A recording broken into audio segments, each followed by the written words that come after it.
தந்தை பெரியாரின் 147வது பிறந்த நாள் விழா தேசிய மருதம் மக்கள் முன்னேற்றக் கழகத்தின் சார்பில் மாலை அணிவித்து மரியாதை செலுத்தப்பட்டது.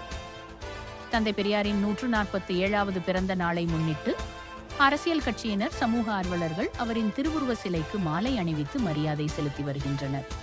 அந்த வகையில் திருச்சி மத்திய பேருந்து நிலையம் அருகே உள்ள தந்தை பெரியாரின் திருவுருவ சிலைக்கு தேசிய மருதம் மக்கள் முன்னேற்றக் கழகத்தின் நிறுவன தலைவர் எம்.பி. செல்வம் தலைமையில் மாலை அணிவித்து மரியாதை செலுத்தினர்.